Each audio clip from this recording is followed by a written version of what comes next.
পায়, কিন্তু রাজা শুধু স্বদেশেই সম্মান পায়। দেখতে এলাম পণ্ডিত। কিরকম লেখাপড়া চলছে? চলছে, মহারাজের পদোন্নতায় ভালোই চলছে। এখন কি পড়ানো হচ্ছে? শ্লোক আর শ্লোকের ব্যাখ্যা। এখানে ঢুকতে ঢুকতে শুনলাম তুমি বলছো বিশ্বের যে কোনো জায়গায় শুধু বিদ্বান ব্যক্তিরাই সম্মান পায়। মহারাজ শুধু স্বদেশেই সম্মান পায়। ইস, কি বাজে কথা! এ কথা শোনাও পাপ। আচ্ছা পণ্ডিত মশাই, আপনার কথা মতো ওই মহারাজের কোনো সম্মান নেই, এটা আপনি বলতে পারলেন? বলতে মুখে বাঁধলো না। মহারাজের অর্থ সাহায্যে তোমার পণ্ডিতই চলছে, আর সেই মহারাজকেই তুমি ছোট করছো পণ্ডিত। আপনার কোথাও ভুল হচ্ছে মন্ত্রী মশাই। পুঁথিতে যা লেখা আছে আমি সেটাই বলেছি, পুঁথির বাইরে আমি কিছুই বলিনি। পুঁথিতে যা লেখা আছে তা সবসময় বলতেই হবে, এই মাথার দিব্যি তোমাকে কে দিয়েছে পণ্ডিত? তুমি নতুন কিছু বলো। কি বলবো?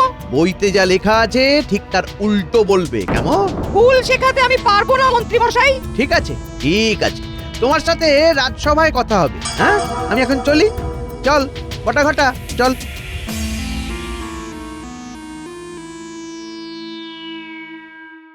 পুঁথিতে যা লেখা আছে তা সত্যি, ভুল শিখবি না, ভুল জানবিও না। শুনে রাখ, বিদ্বান ব্যক্তির সাথে কখনো কারো তুলনা হয় না। যারা প্রকৃত বিদ্বান তাদের সম্মান সারা বিশ্ব করে।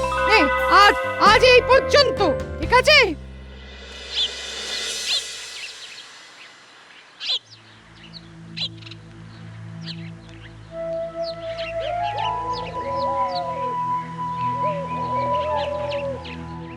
কি রে, তোরা এমন ভাবে মুখ ভার করে আছিস কেন? কি হয়েছে? হ্যাঁ, আজ পাঠশালায় মন্ত্রী মশাই এসেছিলেন, তখন পণ্ডিত মশাই আমাদের পড়াচ্ছিলেন। আচ্ছা দাদু, রাজা মশাইকে শুধু দেশেই চেনে আর বিদ্বান ব্যক্তিকে সবাই চেনে? হ্যাঁ, বিদ্বান ব্যক্তির কদর সর্বত্র, তাতে মুখ ভার হবার কি হলো? মন্ত্রী মশাই পণ্ডিত মশাইকে বললেন যে বইতে যা লেখা আছে তার উল্টো পড়াতে। বুঝলাম, তার মানে মন্ত্রী মশাই ওখানে গিয়ে পণ্ডিত মশাইকে হুমকি দিয়ে এসেছেন। তোরা কিছু চিন্তা করিস না, ও আমি দেখে নিচ্ছি। ও গোপাল দাদু, এবারে আমাদের পাঠশালায় সরস্বতী পুজো হবে তো? হবে না মানে? হতেই হবে।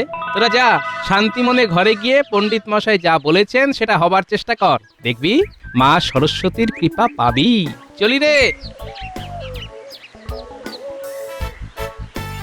ব্যাস, আর চিন্তা নেই। গোপাল দাদু যখন বলে দিয়েছে তখন আমাদের পুজো হবেই।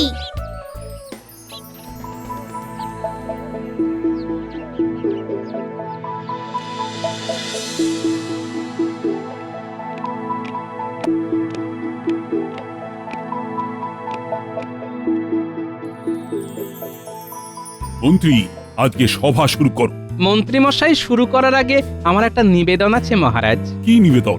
মহারাজ, ওই বসন্ত পঞ্চমী তো এসে গেল, পাঠশালাতে তো বিদ্যাদেবীর আরাধনাটা করতে হবে। হ্যাঁ, হবে তো। ও পণ্ডিত, কবে পুজো? পুজো আর 10 দিন বাকি। কাজ শুরু করে দাও। আজই পুটোপাড়ায় গিয়ে একটা ভালো প্রতিমা পছন্দ করে অগ্রিম দিয়ে দাও, আর খাজানজিকে বলে যা লাগে নিয়ে নাও। এই বিষয়ে আমার কিছু বলার আছে মহারাজ। এই শুরু হলো মহারাজের কান ভাঙানি। উফ, সত্যি পারেন বটে, লাগানো ভাগানে একদম সর্বশ্রেষ্ঠ। আগের কথাটা আগে হোক মন্ত্রী মশাই, এত তাড়া কেন? না না না না না, আগে আমার কথা হবে, তারপর মহারাজ সিদ্ধান্ত নেবেন পণ্ডিতের পাঠশালায় সরস্বতী পুজোর জন্য মহারাজ অর্থ দেবেন কিনা। বলো মন্ত্রী, তোমার কথাটাই আগে শুনি। মহারাজ, এই পণ্ডিত তার ছাত্রদের কি শেখাচ্ছে জানেন? কি শেখাচ্ছে? আপনাকে অশ্রদ্ধা করতে, অসম্মান করতে। বলে কিনা রাজা শুধুমাত্র নিজের দেশেই সম্মান পায়, আর এই পণ্ডিত সারা বিশ্বে যেখানেই যাবে সেখানেই পুজো পাবে। ভাবুন। পণ্ডিত, তুমি বলছো এই কথা? পুঁটি একটা শ্লোকের অর্থ জানতে চেয়েছিল। স্বদেশে পূজ্যতে রাজা, বিদ্বান সর্বত্র পূজ্যতে। এর গূঢ় অর্থটাই আমি বলতে চেয়েছিলাম। দেখুন মহারাজ, দেখুন, আপনার সামনে আবার বলছে স্বদেশে পূজ্যতে রাজা। এই কথাটার বাংলা করুন। ভালো করেছো মন্ত্রী, আমাকে সাবধান করে দিয়ে। আমি তোমার প্রতি খুব প্রসন্ন হয়েছি। এবার কি করা যায় বলো তো মন্ত্রী, তোমার অভিমত জানাও। পাঠশালার অনুদান বন্ধ করে দিন মহারাজ। শিক্ষা খাতে আর একটা মোহরও আপনি ব্যয় করবেন না। পণ্ডিত, মন্ত্রীর কথা শুনলে তো? আজ থেকে তোমার পাঠশালার অনুদান বন্ধ হলো। এ আপনার কেমন বিচার হলো মহারাজ? একদম সঠিক কাজ হয়েছে গোপাল। যে পুঁথি মহারাজকে অসম্মান করে সেই পুঁথির পঠন পাঠনের কোনো প্রয়োজন নেই। মন্ত্রী, ঘেরা পিটিয়ে সমস্ত রাজ্যবাসীকে জানিয়ে দাও যে আজ এই মুহূর্ত থেকে রাজ অনুগ্রহে যেসব শিক্ষা প্রতিষ্ঠান আছে তাদের অনুদান বন্ধ। যথাজ্ঞা মহারাজ।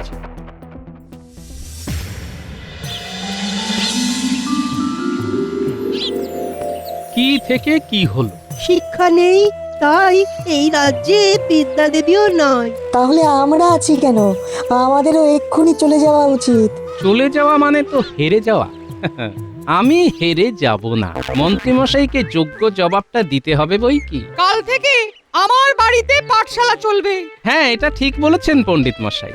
বিদ্যা দেবীর আরাধনা চলবে। শুনুন শুনুন শুনুন, মহারাজ ঘোষণা করেছেন যে আজ থেকে সমস্ত শিক্ষা প্রতিষ্ঠানের ওপর থেকে অনুদান তুলে নেওয়া হলো। মহারাজ পাঠশালা বা অন্য যে কোনো শিক্ষা প্রতিষ্ঠানে সরস্বতী পুজো করবেন না। শুনুন। ঠিক আছে মন্ত্রীমশাই, আপনি ডালে ডালে গেলে আমি যাই পাতায় পাতায়। আর আপনি পাতায় পাতায় গেলে আমার যাত্রা চালক শিরায় শিরা। তাহলে এই বিদ্যা আর অবিদ্যার লড়াই শুরু। জয় আমাদের হবেই। জয় আমাদের পেতেই হবে।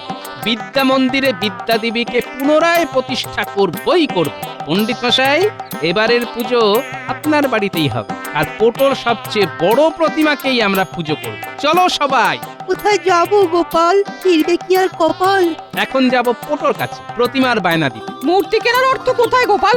বায়না করার মতো অর্থ আমার কাছে আছে পণ্ডিত মশাই। বাকি সব মায়ের উপর ছাড়লাম। মা যদি চান তার পুজো হবে, না চাইলে তো আমরা কিচ্ছুটি করতে পারবো না। চলুন, বাকি খেলা কাল রাজসভায় হবে।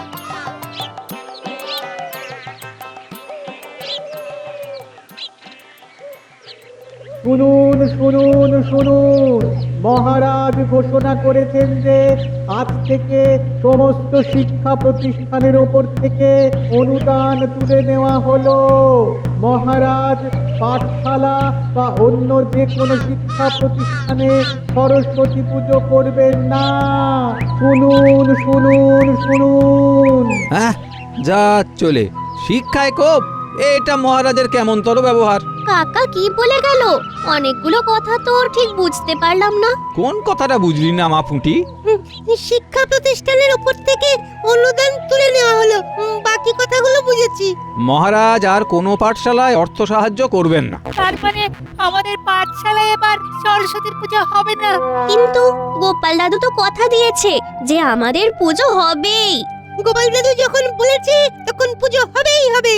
আমাদের গোপাল হয়কে নয় করতে জানে আর নয়কে হয় করাতে জানে। ও যখন বলেছে পাঠশালাতে পুজো হবে, তখন হবে। ও তোরা নিশ্চিন্তে থাক।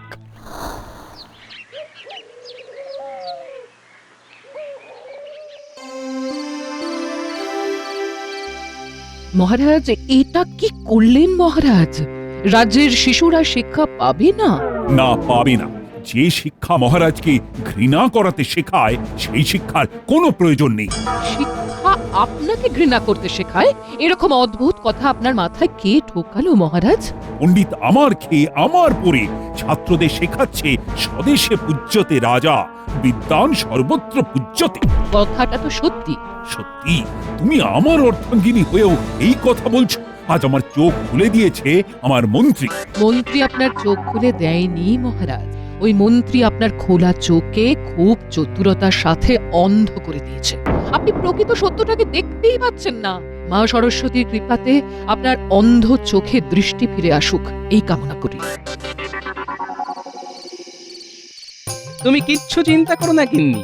এই রাজ্য থেকে মা সরস্বতীকে চলে যেতে দেব না, কিছুতেই দেব না। তোমার হাতে কিছু ক্ষমতা আছে? বেশি কিছু করলে মহারাজ তোমাকে এই রাজ্য থেকে বার করে দেবেন। সে উনি বার করে দিতেই পারেন, কিন্তু তাতে উনি জিতবেন না গিন্নি। ভুলে যেও না গিন্নি, রানীমা আছেন আমার পক্ষে। আমাদের সরস্বতী পুজো হবে তো? হবে না মানে? হতেই হবে। দেখ না তোদের গোপাল দাদু কি করে। মার কিছু বুদ্ধি এসেছে না গো? মা সরস্বতী তো আর কৃপা করলো না, তাই বিদ্বান হতে পারলাম না। কিন্তু তিনি একেবারে নিরাশ করেননি, বুঝলে, বুদ্ধি কিছু দিয়েছেন ঘটে, সেই বুদ্ধির জোরে কিছু একটা তো করবই গিন্নি। যাক, তাহলে পুজো হবে। হবে মানে? তোদের প্রতিমার বায়না দেওয়া পর্যন্ত হয়ে গেছে। আর ভোগ পাত পেরে খাওয়া। সেটাও হবে। আমি এবারে ভোগ রাঁধবো। এই দেখো দেখো, আবার ভোগ রাখতে গিয়ে পুড়িয়ে ফেলো না গো। যে রাঁধে সে যে চুলও বাঁধে, সেটা আবার প্রমাণ হবে গিন্নি।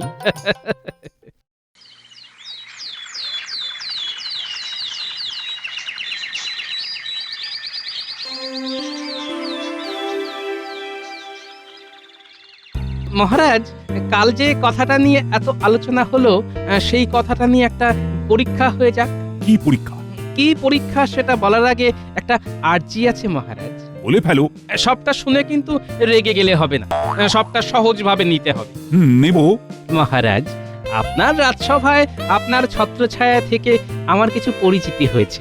সবাই বলে নাকি আমার বুদ্ধি আছে মহারাজ। বুদ্ধি নয় গোপাল, ওগুলোকে কুবুদ্ধি বলে। তাই সই, কুবুদ্ধি। তা দেশের বাইরেও কিছু মানুষ আমাকে ওই কুবুদ্ধির জন্যই চেনে।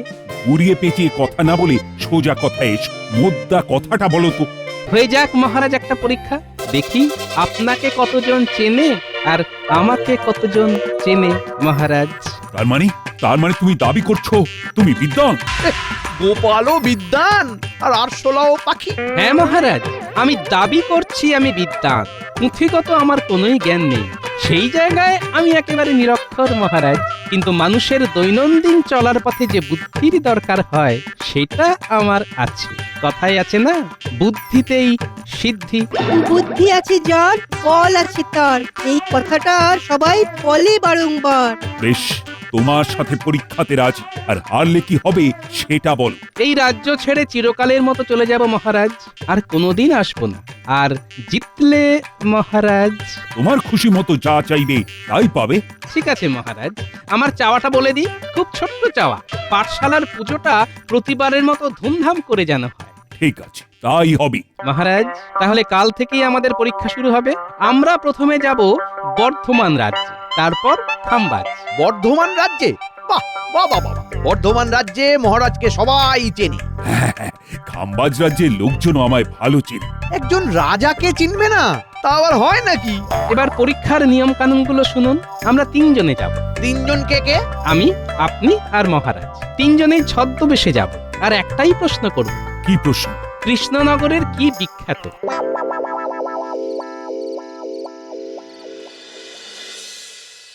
কাল কত সকালে বেরোবে? যত সকাল সকাল হয় গিন্নি। তুমি নিশ্চিত জিতবে? হ্যাঁ গিন্নি, জিতবই জিতবো। এই জেতাটা কৃষ্ণনগরের জন্য খুব জরুরি, বুঝলে। মহারাজের একটা মিথ্যে অহংকারের জন্য বাচ্চা বাচ্চা ছেলেদের কাছে শিক্ষা পৌঁছবে না, এটা হতে পারে না গিন্নি। ও অসম লড়াই করতে নেমেছে গোপাল, আমার কাছে হেরে ভূত হবে। এই প্রথমবার আমি আপনার পরাজয় চাইছি। এই রানী, আমি জিতলে তুমি নিশ্চয় খুশি হবে। অবশ্যই। কি আর করব, আপনাকে মিথ্যে বললাম। আপনি কাল কখন রওনা দেবেন মহারাজ? সূর্য ওঠার পর। এতদিনে গোপাল নিজের পায়ে কুড়ুল মারলো। ঠাকুর করে গোপাল হেরে যাক, এটাই চাই। হারবে তো বটেই। গোপাল বিদেয় হলে কত নতুন নতুন ভাবনা আছে, সেগুলো সব পূর্ণ করতে হবে। চলো গিন্নি, আজ একটু তাড়াতাড়ি শুয়ে পড়ি, কাল খুব সকাল সকাল বেরোতে হবে না? ওহো, আজ খুব খুব আনন্দ করে ঘুমাবো, গোপালের চলে যাওয়ার আনন্দে।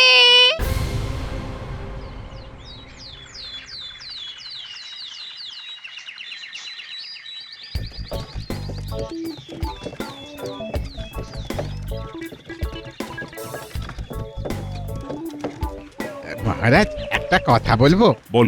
আপনাদের তিনজনেরই ছদ্মবেশটা কিন্তু দারুণ হয়েছে, কাউকে চিনতে পারা যাচ্ছে না। না চিনতে পারাটাই তো দরকার। এখানেই নামিয়ে দাও মহারাজ। এবার আমাদের নামতে হবে, আমাদের পরীক্ষাটা দিতে হবে। চলো মন্ত্রী, তুমি আমার পেছন পেছন এসো। মন ভরে তোমার পরাজয়টাকে উপভোগ করো গোপাল। ঠিক আছে।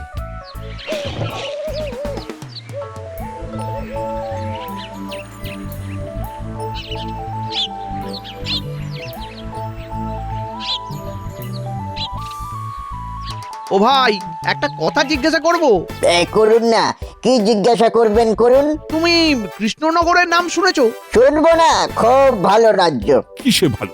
মানে কৃষ্ণনগর নামটা শুনলে কি মনে হয়? কিসের কথা মনে পড়ে? চরভাজা আর মাটির পুতুল আর আর কৃষ্ণচন্দ্র রায়। কি ঠিক বলেছি? সেইটা আবার কে? মানে কৃষ্ণনগরের রাজা। ও রাজা টাজার নাম জানি না, চিনি না। আমি তো গোপাল ভাঁড়ের নামটা বলতে যাচ্ছিলাম। হ্যাঁ, এই কৃষ্ণনগরের প্রজারা কত ভাগ্যবান, তারা গোপাল ভাঁড়কে দেখতে পায়। হ্যাঁ, আমরা শুধু নাম শুনেই গেলাম। ব্যাস, প্রথমেই মন্ত্রীমশাই কাবু। আমার কষ্ট হচ্ছে শুধু মহারাজের জন্য। তোমরা গোপাল ভাঁড়কে দেখেছো? আমরা একদিন কৃষ্ণনগরে যাব শুধুমাত্র গোপাল ভাঁড়কে একটু কাছ থেকে দেখতে। শুনেছি ওনার কত বুদ্ধি। এইরকম একজন বুদ্ধিমান মানুষ যদি আমাদের এই বর্ধমানে থাকতো। উফ, এই এখান থেকে চলো তো। খেলাটা বেশ জমেছে।